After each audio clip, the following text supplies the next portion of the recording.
Hey everyone, thank you all for joining in. I'm excited for this hour and to tackle legal issues in craft beer today. I appreciate you five joining us and being willing to share your insight. We're going to launch right in. We're going to do a quick roundtable. Matthew, if you could start, just tell everybody who you are, then we'll move clockwise to Brandon. Sure. I'm Matthew McLaughlin. I'm an attorney in Jackson, Mississippi. We have a kind of a full-service boutique law firm that specializes in the alcohol and beverage industry. I have an office in Jackson and also Birmingham, and have a very regionally focused craft beverage practice. As of about four weeks ago, it is now public that I am launching a brewery in Jackson. So that's kind of exciting. I am now practicing. We're not practicing what I preach. But anyway, I appreciate the opportunity, Andrew, and I look forward to having a great conversation with these other panelists today. No, I heard about your exciting announcement. That's very, very exciting. I'm excited to follow the progress. And for everybody watching, what's the name of the brewery? Fertile Ground Beer Company. It's actually a reference to a TEDx event that we held here in Jackson back in 2014. So kind of carrying the theme of Mississippi being a fertile ground for entrepreneurship and development. So. No, I love it. Excited to follow that progress. Brandon, you're up. Yeah, Brandon Mazer. I'm an attorney here at Perkins Thompson in Portland, Maine. I've been here almost 3 years, and prior to that, I was general counsel for Shipyard Brewing Company up here. And during that time, I was president of the Maine Brewers Guild as well, and on the Government Affairs Committee for the BA. So the firm is a business-focused firm with a group that's specifically focused on hospitality, both beverage and food and lodging, and have a number of clients in all of those worlds. So looking forward to having this discussion. No, thanks for being here. John, your turn. Hey, John Szymankiewicz with Beer Law Center. We're based out of Raleigh, North Carolina, but practice in North Carolina, Virginia, West Virginia, and just recently in DC now. And of course, like everybody else on the call, have clients all over the country in various ways. Our practice is exclusively focused on the craft beverage industry. We started off with beer, as the name might suggest, and like all of us have expanded into other areas of food and beverage. So excited to talk today. Cool. Well, welcome. And Dan, we've had quite a few conversations over the past while, but for everyone who doesn't know you, tell them a little bit about yourself. Hi, my name is Daniel Jones. I'm an attorney with Stern and Eisenberg. We're on the Philadelphia side of Pennsylvania.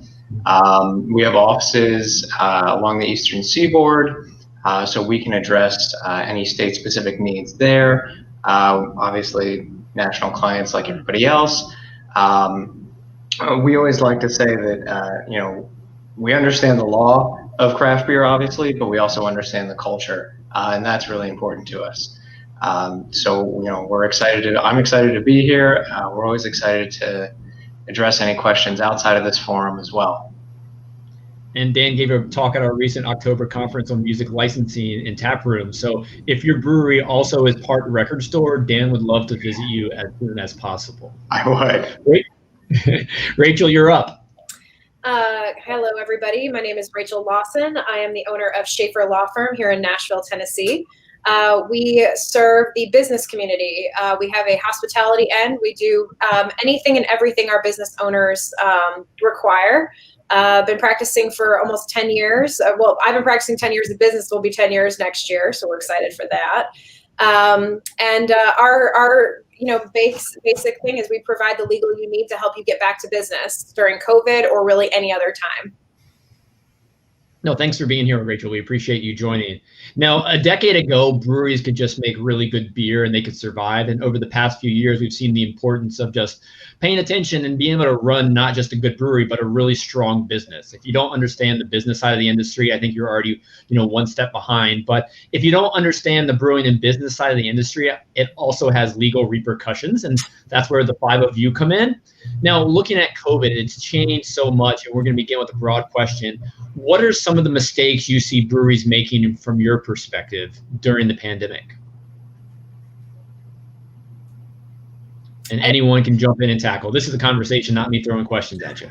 So I have, obviously we all are, I love that this is very, very much, we have representatives from so many different states, but, I can say that, no one knew, obviously, that COVID was going to happen, but I think one of the things, and you guys can agree with me or not, my clients that were, keg, tap room, distributed keg only are the ones that have been suffering the most in these turbulent times.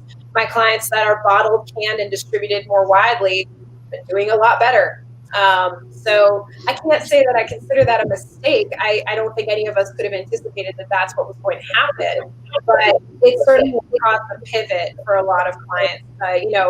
CBC this, I think the CBC this year, they were all talking about tap rooms. Well, tap rooms have turned out to kind of not be the thing right now. So again, I don't think it's a mistake, but I do think it's an interesting trend that has come out because of COVID. Well, I think go ahead, John.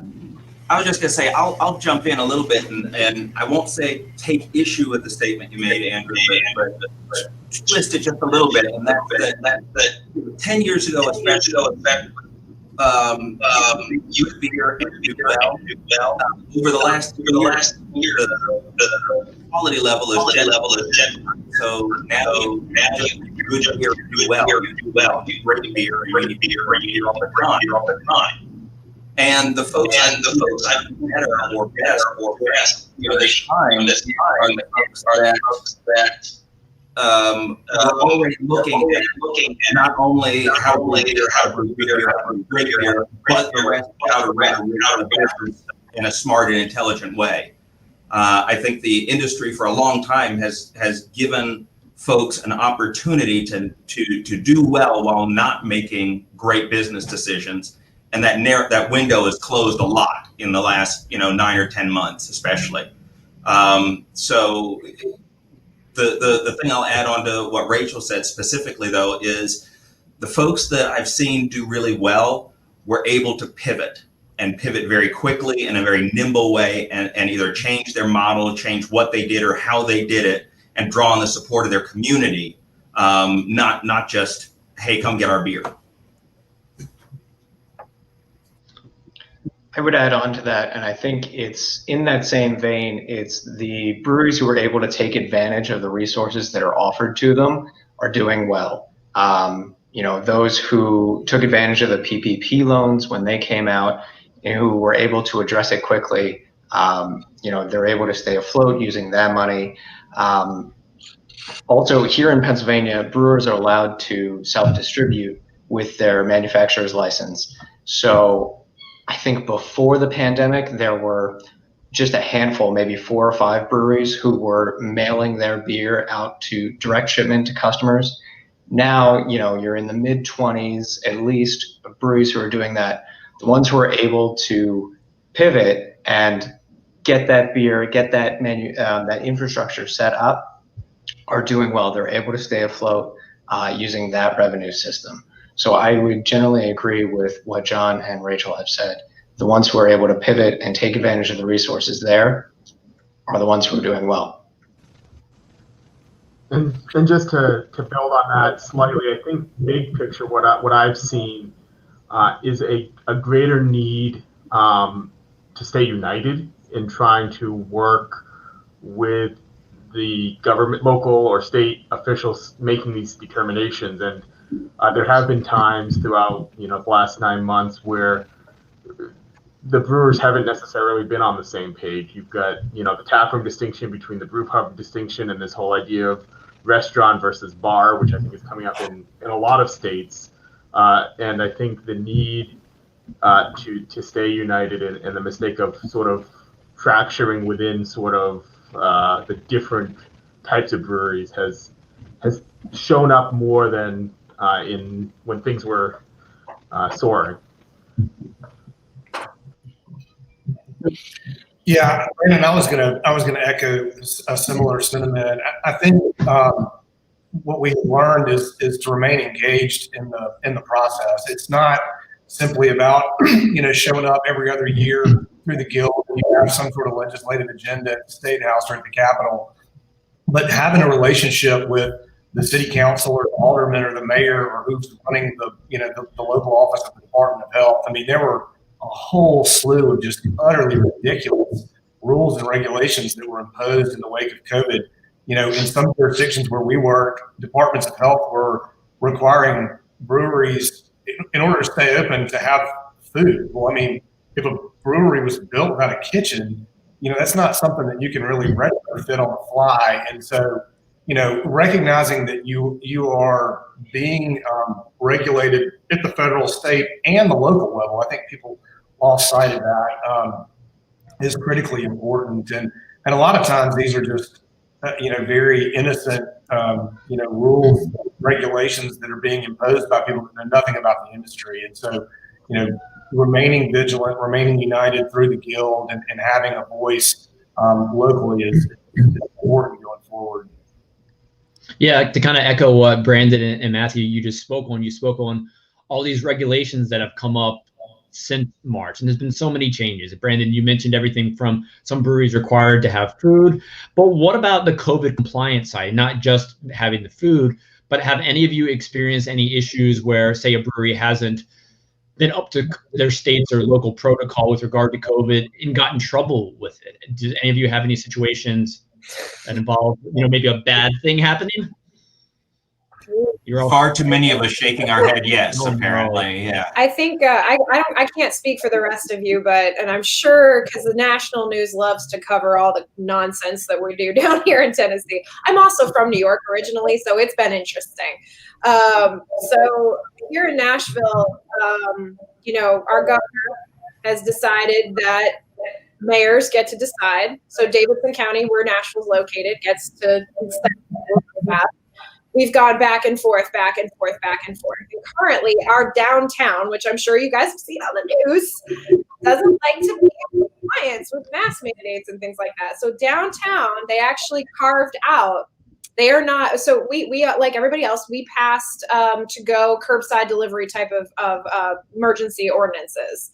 Downtown Nashville is not allowed to participate in that. Yeah, you guys, your constitutional brains are going nuts, I'm sure. But here's what happened. Okay, it's a mess down here. I'll just tell you that. So the owner of Tootsie's, if you've heard of Tootsie's, quite famous, has a pending lawsuit with the mayor and he sued everybody. He sued the governor and the mayor, everybody. And what I personally think the mayor did was he passed these restrictions that carved out a certain area that is not allowed to do certain things to see if he'll try to challenge it. It doesn't look like he has. So the mayor's just continuing on, because my personal view is that if we had 1,300 cases in Nashville just in one day from yesterday to today, which is a lot for us. And I wouldn't be surprised if we see more shutdowns in the downtown corridor. We think he's going to do it. I've asked some of my constitutional people. He's doing it based on his emergency powers. But it's been ridiculous. The other thing that we've seen here, our TABC is not happy with people not I believe that the amount ID checking is like 30% on some of the to-go and curbside. Yeah, they're really not happy. So the governor keeps extending it every month, but we're just not sure if the compliance continues to not be there. If the commission's going to recommend he yank it, which he fully can. He's literally every month. I emailed the executive director of the TABC. I'm like, is he going to extend it? And we don't know. It's a mess. It's a damn mess. I'm sure it's a mess for you guys are too. Not that much. It looks like it's not as much of a mess. We've had a couple of clients, a couple of our Western Tennessee clients got their hands slapped. Mm-hmm. There were, some crazy local Department of Health regulations that were imposed on some of our clients in the Memphis area. And it's just, it was insane. I mean, but as Rachel said, they're sort of hiding behind this, emergency police power. And there were a couple of lawsuits that were filed challenging some of what the health department in Shelby County was doing. And it was all upheld under that sort of broad police power authority, which was crazy because there were clear constitutional violations. And, I guess no one is going to overturn a health department regulation in the middle of a global pandemic. Well, I know for us, one of the things that we're seeing in a couple of different states is there's a governor's executive order, but the enforcement is all down to local law enforcement. And so I know we're seeing in several situations where one client and our local ABC has said, okay, here's some new guidelines, do this for curbside, do this for, premises extensions, those sort of things. And we're seeing things where, okay, in one county, a sheriff is interpreting it one way, in another county, a sheriff looks at it differently. And so our clients are getting different guidance depending on what they want to do. And we saw a lot of that, especially over the summer when people are trying to get outside to do events and so forth to still generate some revenue. And the one thing I keep advising all of my clients in that is if you have any concerns, if you have things that you're thinking about, especially if you're going to try and do something new, talk to the local law enforcement first. Say, here's what we're doing. Here's how we're planning on meeting these requirements. Here's our plan. And this is what we're going to do. If you don't like it, tell us about it before we go do it. And most of the time I've found if you can have that proactive conversation with whoever is likely to show up and complain or call in a complaint, they're much more willing to work with you on that. Brandon, what are you seeing up your way? It's frankly a mix. Maine sort of has almost two states within it. The southern, more cosmopolitan area around Portland, and then you sort of have the northern Maine, which is much more rural. There have been some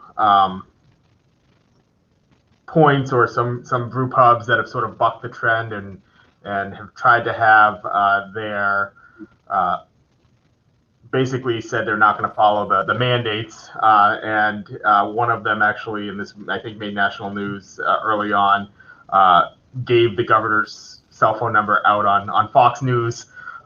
So you've got that extreme, and then you've got everyone else just trying to pivot as much as possible. The tough thing is, and I think somebody mentioned this, you've got regulators that really don't understand our world that much, and not necessarily brewery specific, but this distinction between bar and restaurant. Well, in Maine, there was actually nothing officially known as a bar. So where does a tasting room or a tap room fall into that?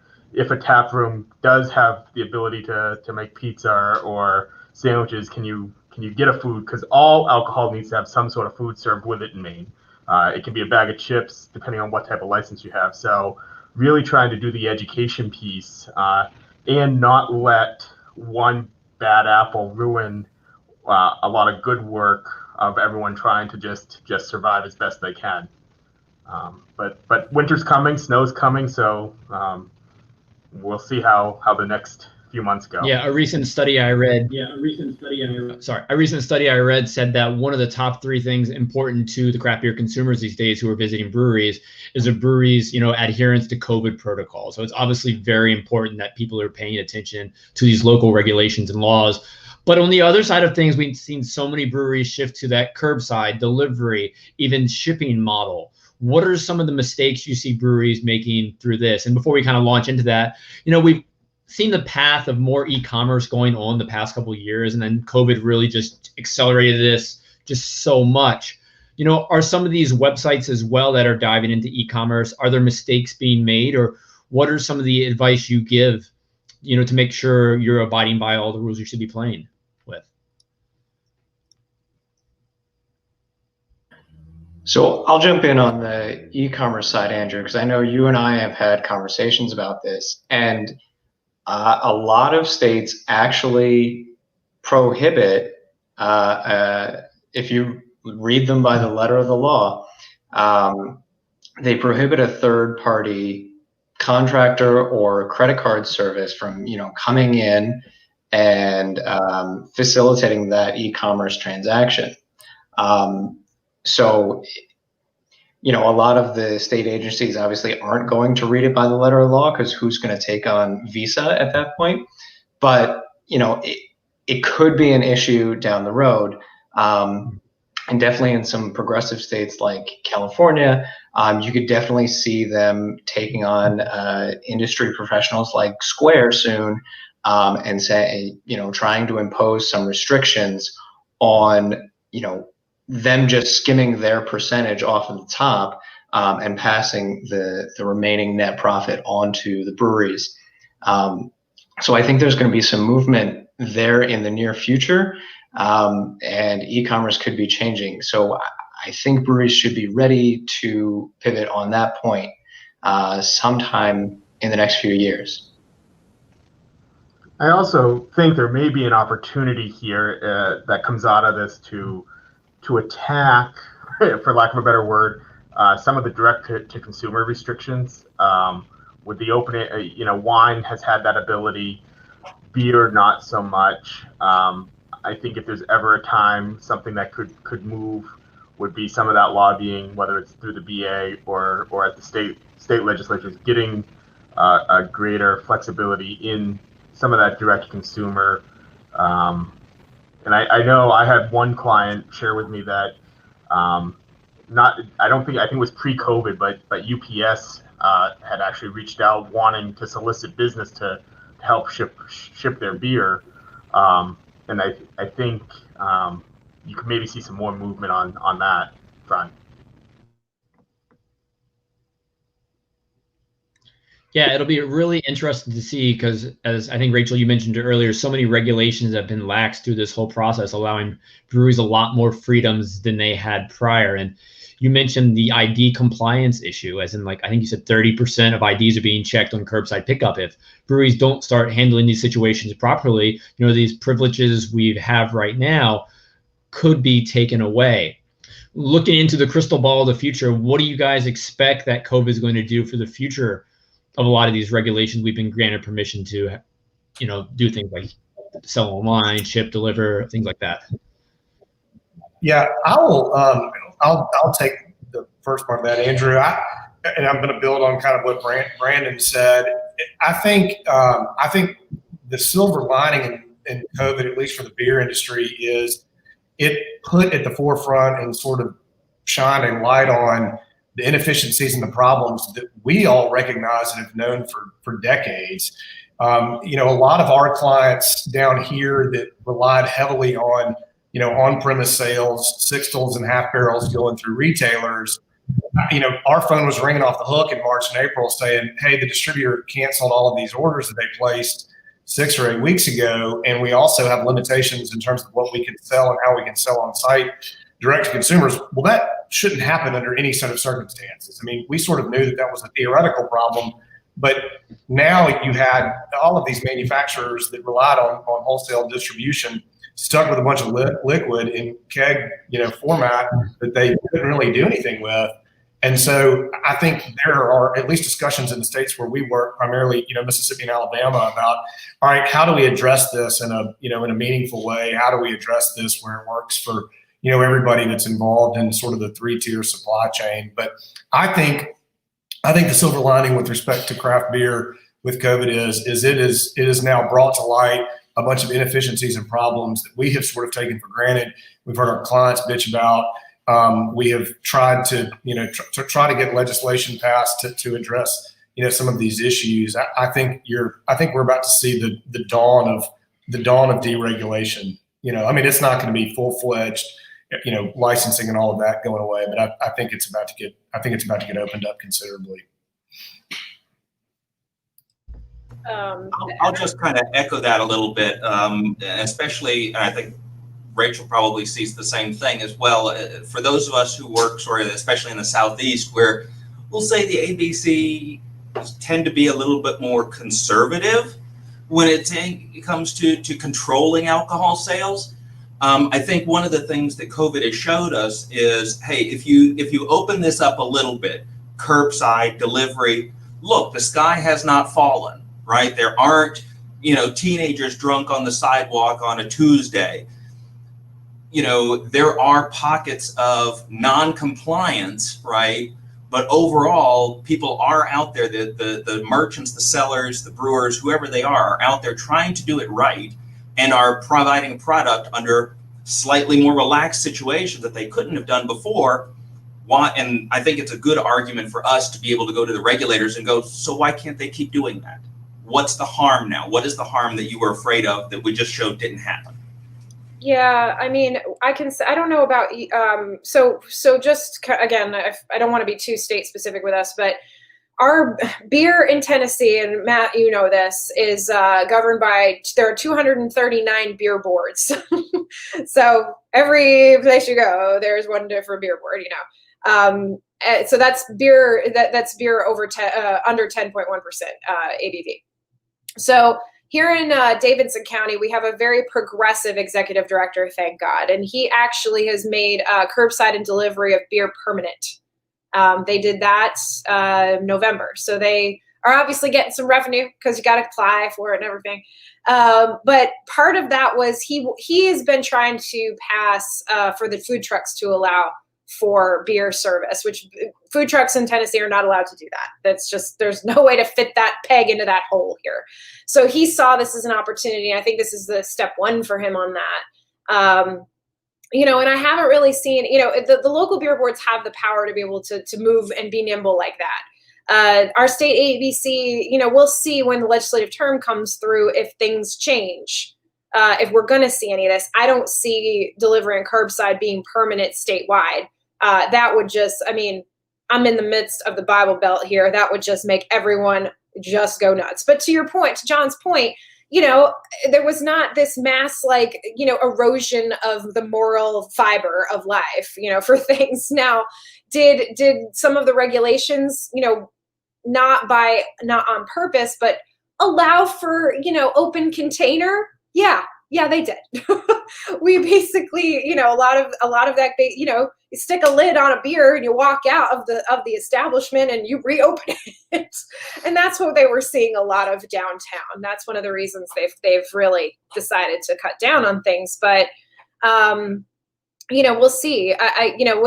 With anything that like this, it shakes so many things up. And I do think that you're going to see nationwide certain progressive changes that we've definitely a leap forward that we haven't seen in a very long time, because nothing has happened to create that such a stir of things. But I think we're going to start seeing it. Does anybody have anything else they want to add to that point? Well, I was just going to mention to this group, and it's not a beer specific thing, but at the same time, I'm paying a lot of attention to what's going on in Virginia right now. The liquor stores are state-owned. It's not privatized. It's a state-owned system. And in the midst of this, they rolled out home delivery of distilled spirits.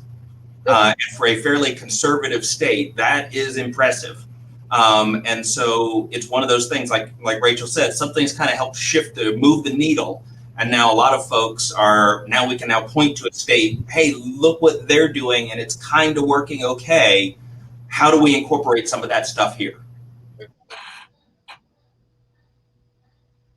Yeah, it's very interesting. You mentioned my home state of Virginia. I think for a traditionally conservative state, we are seeing some more progressive changes over time. And I think we may see some changes with regard to, punishment for marijuana related crimes too in the state. And with regard to that, I know, Dan, recently you sent me an article. I believe Pabst is putting out a CBD or cannabis infused hard seltzer.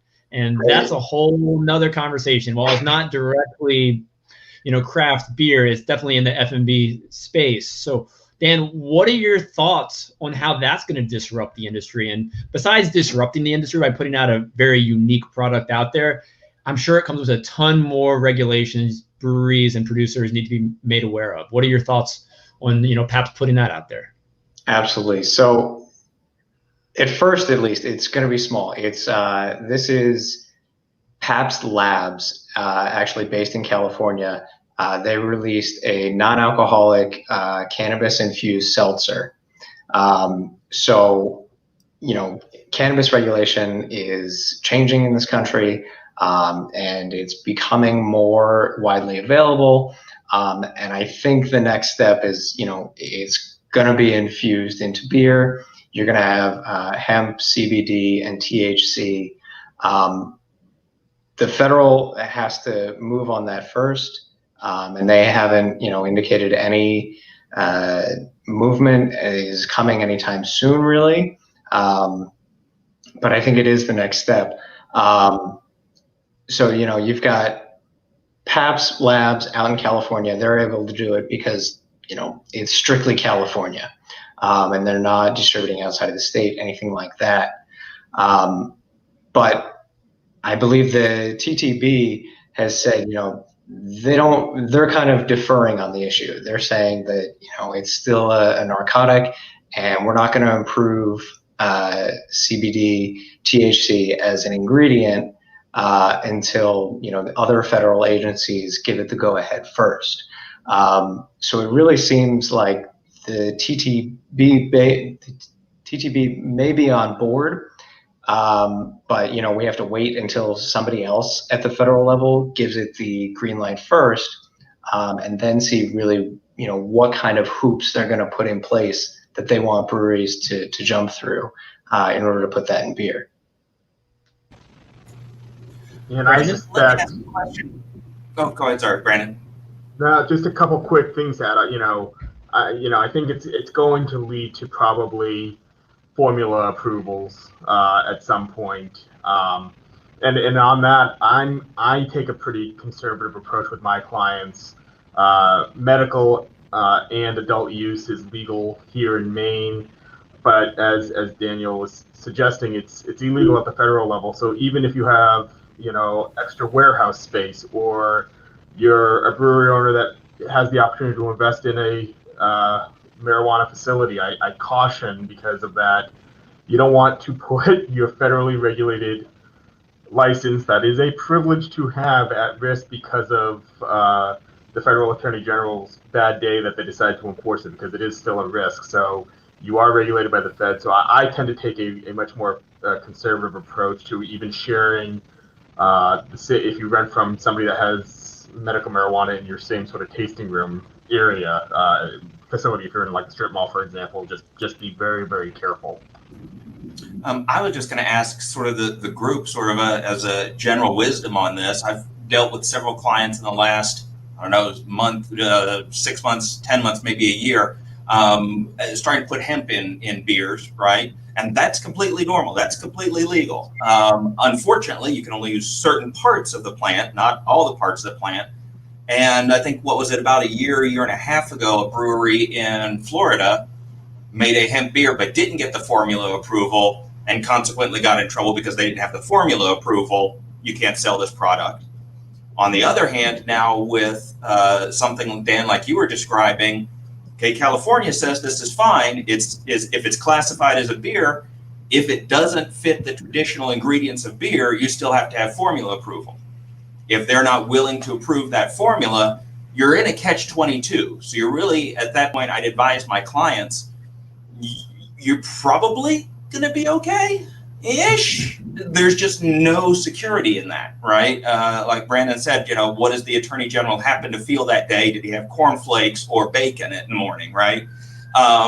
So what kinds of things are you all telling clients about those situations?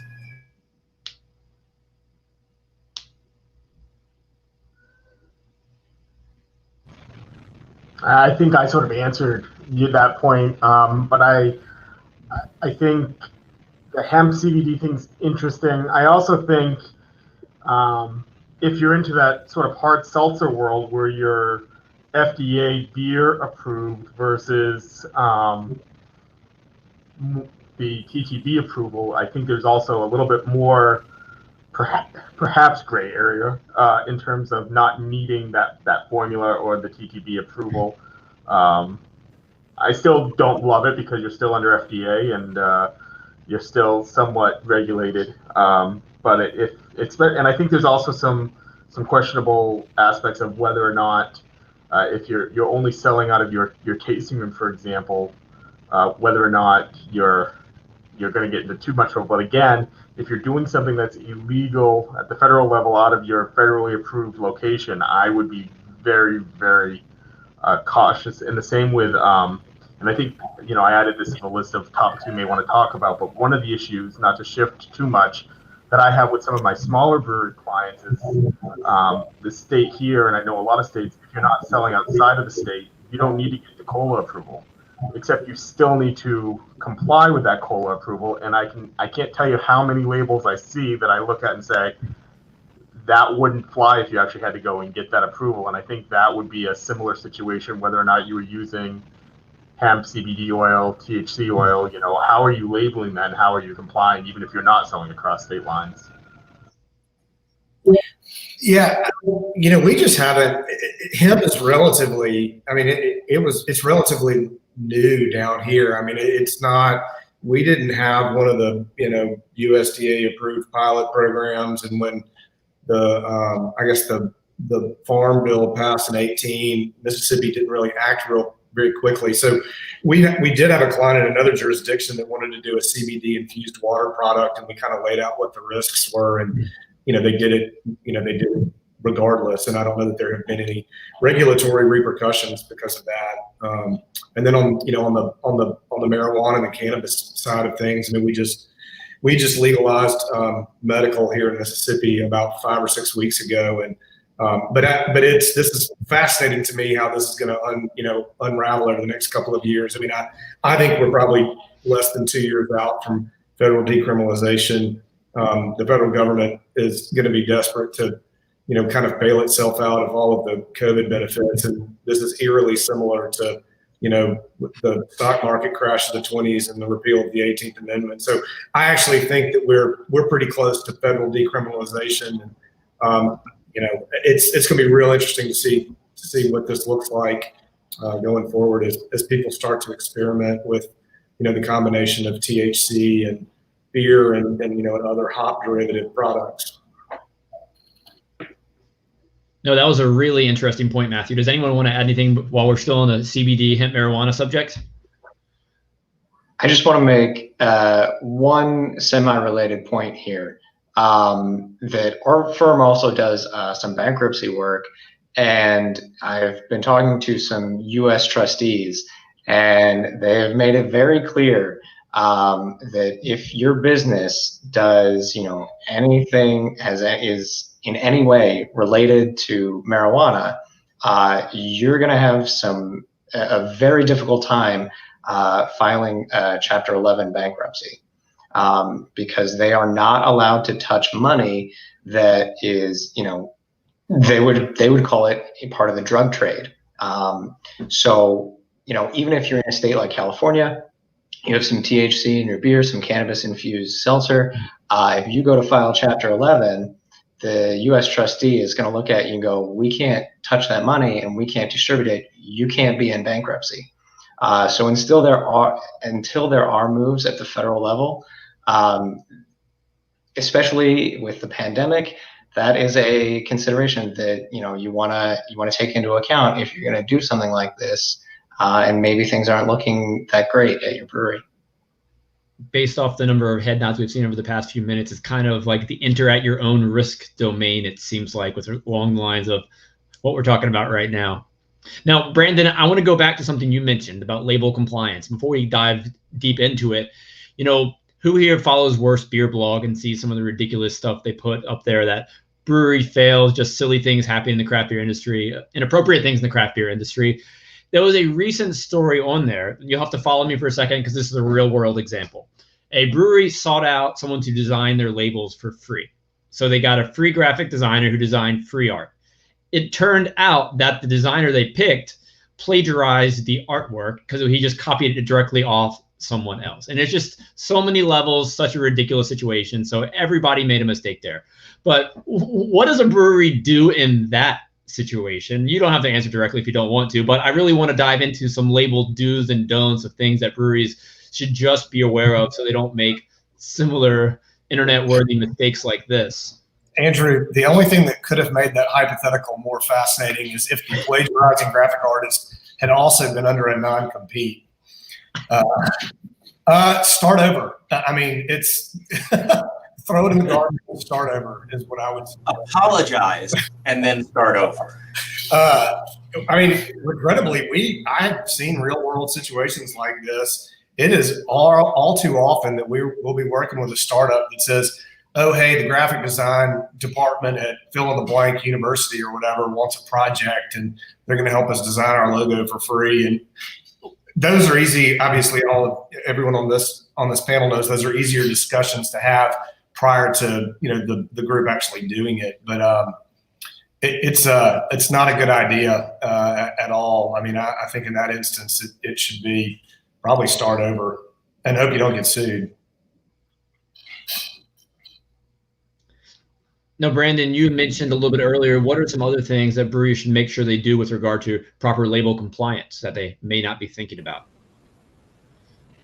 Yeah, I think you've got, a whole variety. You've got copyright trademark issues that your example brings up, but I think a lot of people think they can get away with things if it's not going into sort of interstate commerce with TTB COLA approval, except there's sort of I think the release from the TTB, it sort of has this sort of catch-all language that says, yeah, you don't necessarily, as long as your state doesn't require a COLA, you don't need to get one if it's not going over state lines, but you have to comply with everything as though you were getting approved. And I can tell you do not want a TTB label audit. They are painful and can really cause, especially if you have boxes and boxes of labels. As a one-off, maybe the risk is a little bit more tolerable because you can just say, "Whoops, sorry, never do it again," and throw it away. But this a good example is a German lager. You'd probably have to say German style, and that's one that we all sort of see and know, and we'd be able to point out to somebody. But people are just saying German, and you get that little style, and it makes the TTB happy. But if you're just throwing out something real quick for Oktoberfest and you want to put it on there. So those are the real big issues that I see with these smaller guys. Is they don't take it as seriously as I think they probably should. And then names, looking at names, depending on how much you want to take a risk. Again, I think it's a risk tolerance discussion that if it's a one-off and you're okay with a call from somebody and hopefully it's a collegial brewer that says, hey, we've already got this, we've spent hundreds of thousands of dollars, it's one of our biggest brands, cut it out, and you say, fine, let me just sell this, 3 barrels that I made and move on. But if you're planning on trying to expand or do something big with it, you need to have those conversations early. Well, and I'll say that one of the things I love about this industry is how creative people are. And one of the things I hate about this industry is how creative people are. Because there's all kinds of wonderful things. One of my favorite, if you follow it on Instagram, is intellectual property.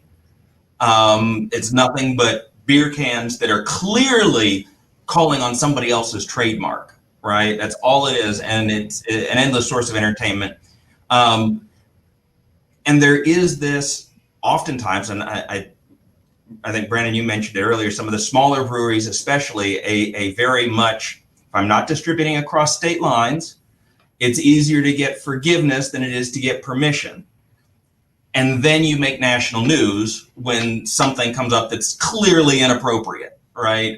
Or North Carolina is one of those where you don't have to get federal approval as well, but there is a state label approval. So you have to go through the state process. And people forget that includes even the one keg you put one time in your tap room. It has a label, it has to get approved, even if it's a one-off. So we've had issues in the market where I think last year there was a ugly Christmas sweater style can. And you looked at it real close, and it was the design was 2 reindeers fornicating all over the can. It was hilarious. It took about 2 weeks for the ABC to send them a letter going, 1, that wasn't approved, 2, not cool. And then I've got a can over on my bookshelf over there. I don't know how they did this. I don't even know if I can say this on our stream, but they have a beer called Even Shittier. I don't know how that got through anybody's label approval, but apparently it did. So there's a great flow chart going around the interwebs that I really like that's about how to name a beer. And it starts with, come up with an idea. Does it involve any ethnicity, group, demographic, or number of people? If yes, is it offensive? If the answer is no, did you ask somebody in that group of people? So it's tough to have something that's kitschy and interesting and edgy and fun without taking that next step. And I think to Brandon's point, the thing that I always worry about is you don't want to be that business that somebody calls out as an example, whether it leads to a TTB label audit or whether it's somebody, across the country, calls out your brewery on social media for something inappropriate. You don't want to be that brewery.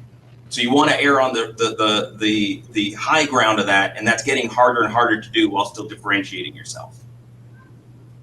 And John's creativity point, I just want to trigger in my mind that exemption for COLA approval, at least from the last conversation that I had with anyone at the TTB, does not extend to formula approval. So if you're doing something outside of, if you're getting creative with some of your ingredients that's not one of on the list of exemptions, you technically, even though you may not need a COLA, you still need to get that formula approved, which is a hoop that you have to jump through. Now, while we're on this subject, breweries hopefully not making these mistakes, unfortunately, we do see a lot of these mistakes being made. Why do breweries and brewery owners and managers and marketing people at breweries feel it's okay to steal someone else's property and use their name, use that image, and just almost get proud of having a cease and desist? Why is that a part of craft beer culture? Because that's a little frustrating to me. And why is it still happening? It's frustrating to all of us on this call. I could say that for all of us I had a client. So I had two clients. Okay. I had a nonprofit and a brewery, and they are in the certain area of the town. And they were doing a collaboration with each other. And the label looked very, very much like a certain very well-known sports drink out of Florida. And both of these clients have me as their counsel. I've been working with both of them for multiple years. Well, the fact that A, I had to find out about it on Facebook, and B, I then called them and I said, you both, if I could slap both of you right now, I would. I think honestly, they just go with it. They don't ask us, even though they have us on retainer, about what should they be doing with. Like, the best clients are the ones that I have trained. You got new names, you got new designs, you send it to me first. I think some of it is just, we love this, we're gonna roll with it, it's awesome. And I'm like, okay, well, when said very well-known sports drink out of Florida sends you a cease and desist for your one-off, don't come crying to me about it. Will, and I will help you get out of it. But it's a constant. I think some of it is just they don't think about, like, part of the process has to be clear name and design with lawyer before we go into production. So, that's part of it. I think, kind of building on what Rachel said, we've had some clients that have tried to capitalize on the ability to parody names and the likeness of other things. You can do it. That is a difficult needle to thread, and the burden is ultimately on you, the party that is attempting to parody something else. And so, you don't ever, you cannot get around the risk that you get a C&D from someone at Hershey's because you crammed a candy bar into a stout and want to rip off the name of the candy. But on the kind of other end of the spectrum, I frankly think it's just a lack of awareness of, the whole process. We have a very kind of strict SOP that we run all of our names through, and our clients, that pay us to do it. We try to counsel them that this is a much more economical way to clear a name of a beer or a name of a brewery than it is to get on the defensive and have to respond to a C&D. And if it's not, an amicable party on the other end, they may, ask that you pour everything out. I mean, we're dealing with one now where we've asked the distillery to dump everything out and send us video evidence that they did. They acted like asses when our client reached out to resolve it amicably. And so they got a letter from us, and we want video proof that they're pouring it out. So I think it's just, these folks are creative. They're just flowing and going, and they're coming up with names, and they don't really understand, the boundaries of the rules. I've heard a million times, well, yeah, there's a wine out there called this, but there's not a beer. Well, that's not exactly where the analysis ends. So anyway, but look, we do a lot of this. And so I want people to be educated and make the right decisions, but at the same time, know when to bring a lawyer in and call us. It is far easier to give them advice on the front end and have to deal with them responding to a C&D later. Just to build on something Matt said is that, we all deal with this a lot, and I want people to make good decisions. I also have to pay the rent. So if you want to go ahead and keep doing this, we're happy on either end, honestly. Well, I know that was somewhat of a joke there. I think it is something breweries should consider. They should consider having a lawyer on a retainer just for questions like this, because mistakes could end up being a lot more costly than the initial solution. And Brandon, I think that's one of the tougher sales pitches, right? It's oftentimes, breweries, especially starting out, want to put money into stainless steel and get up and running. We're an added expense that can be often cut. And frankly, I saw this much more when I was in-house than out-house, but we're the no guys. You come to us, the sales team, it's all about sales and how can we get it done, and we want to be funny and we want to be creative and we want to be controversial in some ways, and we're the conservative, cautious, we're often put in a position of telling no. So it's, I think, to John's earlier point, well, we'll just ask for forgiveness rather than permission. And I think we have to, and that's why I like sitting on these panels. I like volunteering at other in-live persons or consults. I'd rather have you call me so we can deal with it ahead of time rather than you taking on a significant legal fee after the fact. And I try to structure my practice that way, that you don't be afraid you're going to get a huge bill from me if you just pick up the call and ask a question, because we're all in this together. And early in the conversation, John, you took my initial statement and kind of turned a little bit. I'm going to throw it back your way right now. I was talking about how it seems business has become more important in the craft beer industry. And with all five of you putting on your business hats right now, do you see more clients coming your way because of the current state of the industry? Obviously, there's more competition, but adhering to all these certain regulations, do you see a correlation between more breweries actually reaching out to obtain your services? I'll go ahead and say yes. I think the industry as a whole is, we're seeing some consolidation. We're seeing some maturation of folks that have, been doing this not 2 years, not 3 years, 5, 10 years, and starting to get a different level of comfort and sophistication around their businesses. And honestly, COVID is a horrible situation. But when you have crises like this, it also creates opportunities. And so, yes, I think people are reaching out more pre-COVID for, interesting in new business models or ways to do things. And then now, during all of this, those who were well-positioned or are doing well now are trying to take advantage of new opportunities that have come up since. We talked about pivoting earlier. Not just going from taproom focus to distribution, but hey, can I go ahead and use a gig economy style to deliver home delivery product instead of curbside? What's the natural extension there? Other ones are okay, because we are seeing breweries and businesses close. How do I take advantage of that in a a nice way, not a I'm going to exploit them way, but I can see after this, I need more equipment. There's a good deal on equipment. How do I go ahead and structure that now? And those sort of things. And for God's sakes, I'm sure everyone on this call gets probably a phone call a week, or at least like 7 or 8 phone calls a week 6 months ago about PPP loans and forgiveness and how this is structured and employee issues. All of that stuff is coming up now as well. And I think what I like to attribute that to is people, as the industry grows and matures, starting to focus on what their areas of excellence are, right? Most of my clients, when they started out, they were the head brewer, the business owner, the one employee, sellerman, distributor, salesperson, and head janitor.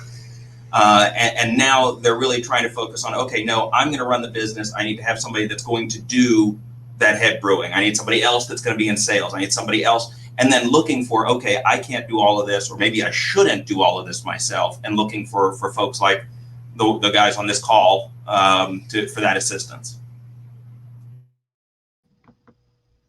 No, that's a ton of great wisdom right there. Anyone else have anything they'd like to add to that point? Matthew? Yeah, I was going to say, there is the market is maturing. Some of our larger clients that are distributing regionally and even nationally are sort of looking at this and going, all right, what's the end game here? Is it am I going to be a private equity acquisition? Am I going to be a strategic acquisition? And we're currently working with a private equity firm in the Southeast that is kind of doing a little bit of a regional roll-up and walking through diligence. We're looking at contracts, we're looking at distribution agreements, we are looking at trademark portfolios. I mean, I think if people really understood how much all of this sort of legal minutia impacts the enterprise value of the company on a sale or an exit or a transition, to the management team, they would probably take it a little bit more seriously. And when you start having conversations with people 5 years in about, look, you've kind of half-assed your trademarks. We need to clean this up to the extent that we can, because you want out. I mean, you've been doing this 15 years, you've been doing this 20 years, and that translates into real money. We had a family office investment deal that almost fell through because of one trademark, and it was a critical trademark. And I think most people, if they realize that, they would start taking some of this legal stuff a little bit more seriously. But to your question, yes, we are seeing with our larger clients a lot more work coming in. I think they are coming to a point where they can outsource more than they used to, and realize that it's a necessary expense. And then some of the smaller ones are barely hanging on. I mean, they're calling us. We're not billing them. We're just trying to keep them on life support for the time being, and hope they can weather the storm. Yeah, I think so many topics we've talked about so far, it really just shows that there's so many important legal issues for breweries to consider during the state of craft beer. And one I want to hit on before we leave real quick, and Matthew, you briefly mentioned it, is the value of a trademark. Why should breweries be making sure they're paying attention to trademarks, not just so they don't, get a cease and desist, but on their side, why should they be trademarking? Dogfish Head sold for $300 million. I mean, look, the liquid is great, but I mean, it's a brand. Sweetwater just sold to a Canadian cannabis country for $1,000 a barrel. I mean, these things have a tremendous amount of value. It is what connects the liquid in the can, bottle, or keg to the consumer, and it's how they identify you. No, that's a fantastic explanation. And just like we started, what I want to do now is just go around the table one more time. And I guess, Matthew, you get to go first on this one. Looking at 2020 so far, what has been your greatest bright spot during the pandemic? It could be personal, it could be business. Just quickly, what has been a bright spot in your life this year? I'll tell you, it was incredibly inspiring watching some of our alcohol beverage clients pivot to start making hand sanitizer to fill a very, very immediate need. We helped about a dozen folks get the federal permit to allow them to be able to do that early on in the pandemic, and that was really, really kind of cool. Awesome. That's definitely heartwarming. Brandon? I think I'm in a similar situation to Matt, but I think Maine being up north and cold, the pivoting to outdoors, even in recent time with igloos, and I think people have always wanted Portland to have sort of like a Quebec City winter festival. It's not going to be because you don't want big crowds, but this is the first step towards getting winter and, slow time.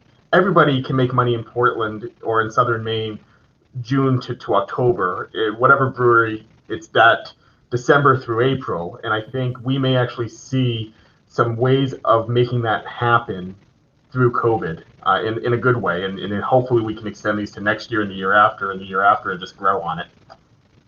No, I really hope so. And Maine's the actually only state on the East Coast I haven't had the opportunity to visit. So I'm looking forward to coming up there soon and enjoying safer times.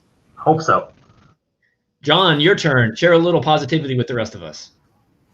I guess the highlight for me out of this last year or so is, as an industry in particular, and certainly a lot of my clients, really focused on, yes, we want to make great beer, but we want to be a member of the community. And when things stopped, it was heartwarming to see the community come out and support. When everything had to go to curb service, there were lines out the brewery, around the blocks at a lot of breweries, just the locals coming to pick up beer because they knew that the business couldn't survive without it. I had 3 different clients open a brewery between March and May this year, and I thought they were absolutely out of their minds. All 3 of them are doing amazingly well right now, and just being able to see that good community stewardship paying dividends back, that putting good karma out into the universe for the community, seeing that return on investment, I think really was a bright spot for me. I love it. And 2021 will be a better year. Dan, on to you. Mine is a twist on John's. Not only the people who are supporting local craft beer, but the actual townships and communities themselves. The ones who are smart about it, who needed to revitalize in the past decade, the ones who know that craft beer is the way to do that, and they're actually willing to invest in local breweries now. Seeing them really stand up for the breweries in their township, that's been great just to see that support, because we're in an industry where our clients don't really get that support a lot of the time, but to see the ones who recognize the value that these breweries provide. I think the community of craft beer has really shined since the pandemic started. Rachel, last but not least, what's something positive going on in your life for 2020? Make sure I unmute. It's for us personally, it's the first week. I consider the pandemic really starting for us when our courts closed down. That's like my lawyer official start. It would be March 23rd.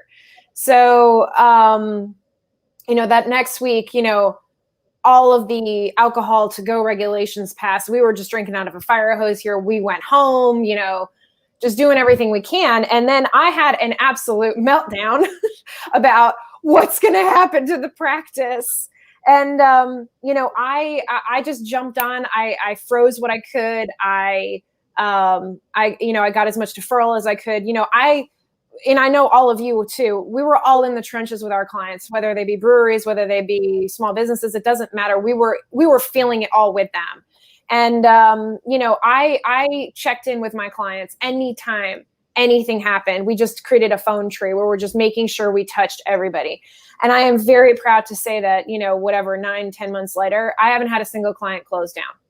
I do not attribute any of that to me whatsoever, but everybody handled it differently. I had some clients that just decided they were going to shut down and just go dormant for a while. I had some that were just kind of wading into, should we implement some of this stuff? And then some that just took the bull by the horns and ran with it. So I got to see a lot of different, responses to everything. But, I had a lot of clients, leaning on us as a resource and really us, stepping up to the plate. I got to give a lot of shout out to my own staff for being in it with me the whole time. And, I basically said to my clients, like, we've made it this far, we can keep going. So, I don't know how that has happened, because I have breweries, manufacturers, retailers, distributors of all different types, and none of them have shut down. Some of them came freaking close, truly. And I even have clients in the entertainment space, and they're doing well. I don't know how, but they are. So I can say the resiliency of people, you know, and that has been a truly beautiful thing to see. Really, it has. We'll all remember this time. You know, I'm thankful that, you know, my son is going to be 4 years old and he may remember it. I don't know if he will, but, you know, definitely seeing the resiliency. And I will say, as my last thing, my clients care so much about the people that work for them. I mean, that was the hardest thing, having a furlough, having to hire them back, having to furlough again, you know, back and forth, back and forth.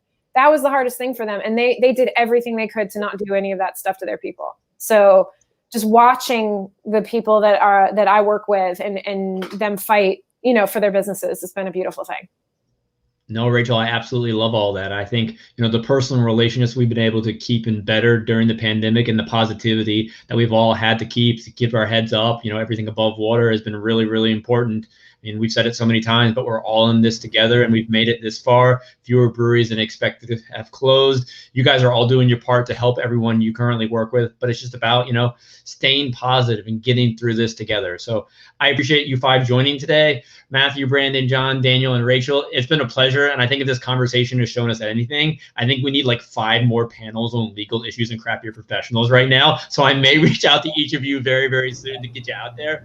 But I appreciate you joining today. Enjoy the rest of your Monday. And everybody, thanks for watching, and we'll see you soon. Bye, everybody. Thanks, everybody. Bye.